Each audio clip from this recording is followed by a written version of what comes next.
Yes yes మళ్ళీ technical problem ఉంటుంది.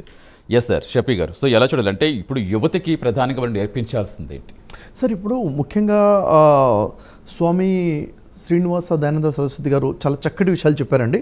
ధన్యవాదాలు స్వామీజీ, చాలా చక్కటి విషయాలు మీరు తెలియచేయడం జరిగింది. వారు చెప్పిన విషయాల్లో ముఖ్యమైన విషయం ఏంటంటే మానవులందరూ కూడా వసుదైవ కుటుంబము అనే విషయం మర్చిపోయారు, గుర్తుపెట్టుకోవాలనే విషయం వారు జ్ఞాపకం చేశారు. అంటే ఏంటి అసలు వసుదైవ కుటుంబము అంటే ఏంటి అంటే ప్రతి మానవుడు కూడాను ఒకే జంట సంతానము. అంటే మూలం ఒకటే, మనందరికీ తండ్రి ఒకటే ఉన్నాడు, మనందరికీ తల్లి ఒకళ్ళే, ఒకే జంట నుండి మనమంతా వచ్చాము, వసుదైవ కుటుంబంగా ఉన్నాము. అంటే ఇప్పుడు ఇంత own brothers and sisters, blood relation ఉంది. దీన్ని చూడండి, బైబిల్ మనం చూస్తే ఆదం హవ్వ అన్న ప్రస్తావన ఉంటుంది, ఖురాన్లో కూడా ఆదం హవ్వ ప్రస్తావన ఉంటుంది.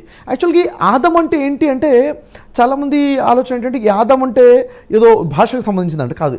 ఆదం అంటే సాంస్క్రిట్ వర్డ్ అండి. ఇప్పుడు ఆదివారము అంటాము, ఆది అంటాము, ఆదమా అంటాము. ఆదం అంటే మొట్టమొదటి మానవుడు. తర్వాత హవ్వ అంటారు. హవ్వ అంటే చూడండి, పెద్ద వయసులో నుండి స్త్రీని అవ్వ అవ్వ అని పిలుస్తాము. అంటే అసలు యాక్చువల్గా ఇక్కడ రూట్ మొట్టమొదటి మానవుడు అడుగుపెట్టింది భారతదేశంలోనే. అంటే మానవుడు మొదలైంది ఆధ్యాత్మిక కేంద్రం కూడా భారతదేశమే.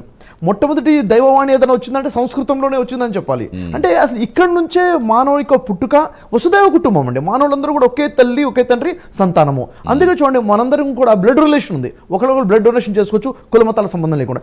ఈ విషయాన్ని మనం మర్చిపోతున్నాము, మొదటి విషయం.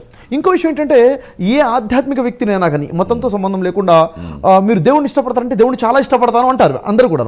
దేవుడిని నాకు చాలా ఇష్టం అంటారు. దేవుడిని ఇష్టపడటం అంటే ఇక్కడ అంటాం మానవ సేవయే మాధవ సేవ అన్నప్పుడు మరి దేవుడిని ఇష్టపడాలంటే మానవుని ఇష్టపడాలి కదా.